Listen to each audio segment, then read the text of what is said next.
to the Chairperson's Committee. Indeed, I must appreciate that, Madam Speaker, throughout the 11th Parliament, you're one of the sober minds that side of the House.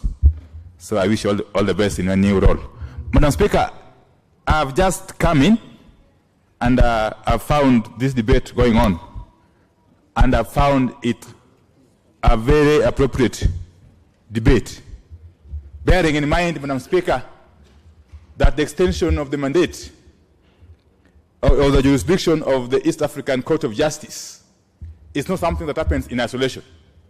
It's something that must happen in the context of the wider integration of the East African community.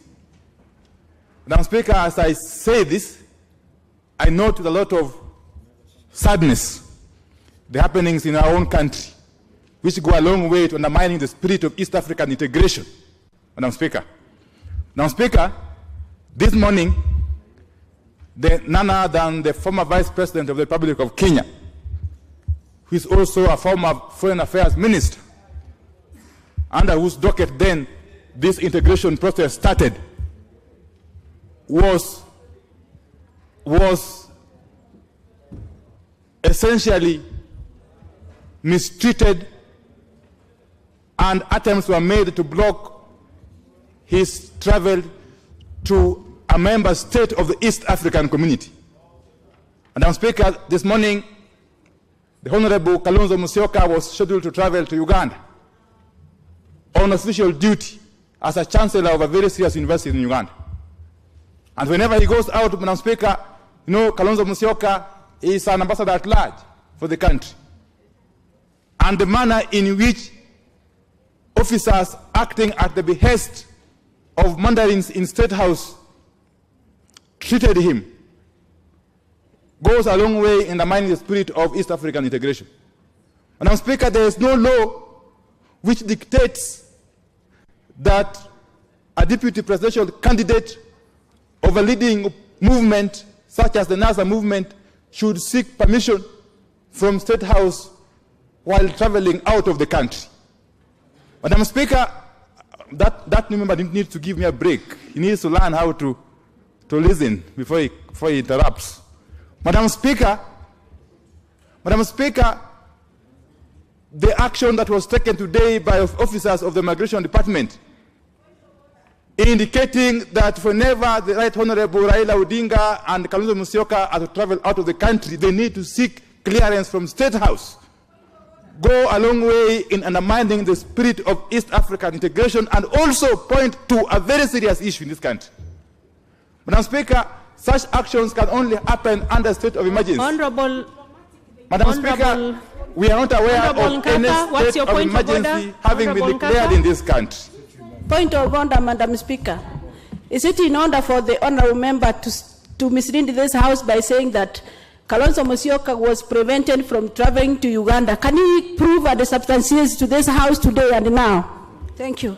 Madam Speaker, if the honourable member wants to know the truth, she can go and confirm at the airport. Who am I to substantiate what is the obvious thing, really? Madam Speaker, protect me from the rookies, but, the rookie members who want Honourable to... Honourable Wandai, yeah. You also have to conduct yourself with the necessary decorum of this Honourable House. And you know there are issues that you must be able to substantiate if you put them on the floor of this House. And I don't think we have rookies in this House. So you have to be appropriate in the manner in which you address the members. Proceed. Much obliged, Madam Speaker.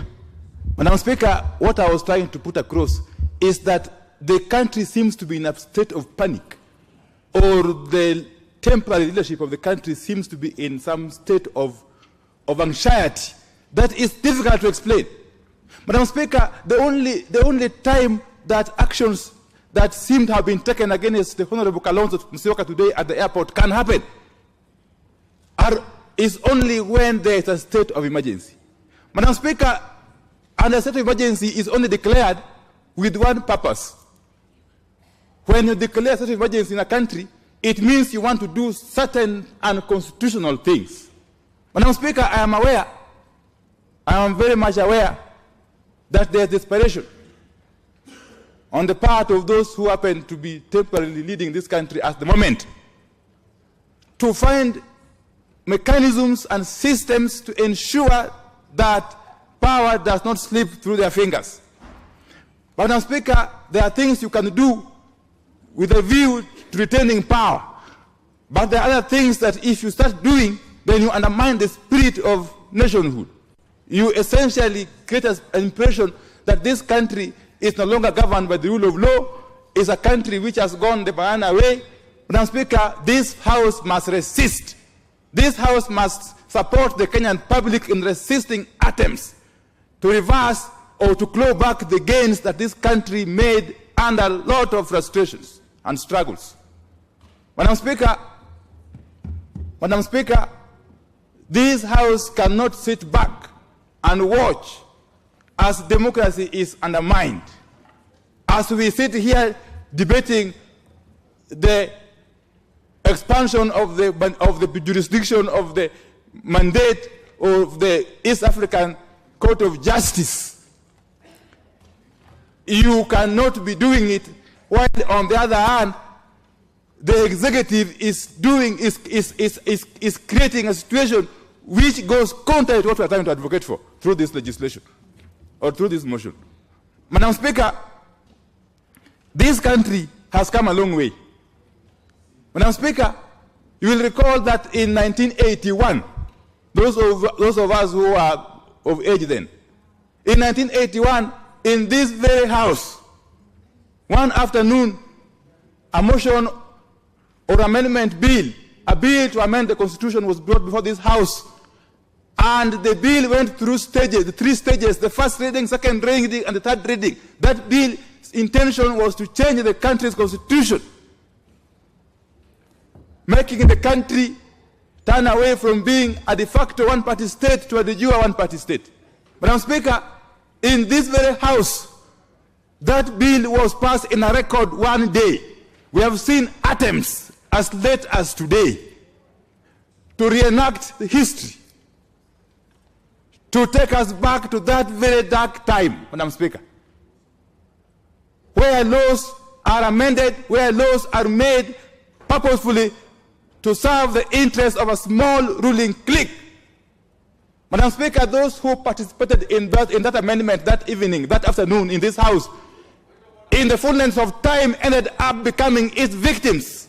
Madam Speaker, the people of this country will resist attempts by the leadership of the Jubilee administration to turn back the clock of change. This country will not accept for even a moment. Madam Speaker, I'm hearing a lot of catcalls from people who need to listen and be educated by myself and learn from a veteran like me. Madam Speaker, you know when I talk to this House, I don't just talk anyhow. I am very clear on the rules of the House, including the rule of relevance. I'm very, very clear. So I can teach them a little bit about that. Madam Speaker, what the country is saying is that we shall not accept the democratic gains to be reversed by a clique that is hell-bent on clinging on to power at whatever cost. Honorable Wandai. This is very relevant, Madam Speaker. Honorable Wandai. Very, very relevant, Madam Speaker. You are an experienced member of this House, and I just want to refer you to Standing Order 106.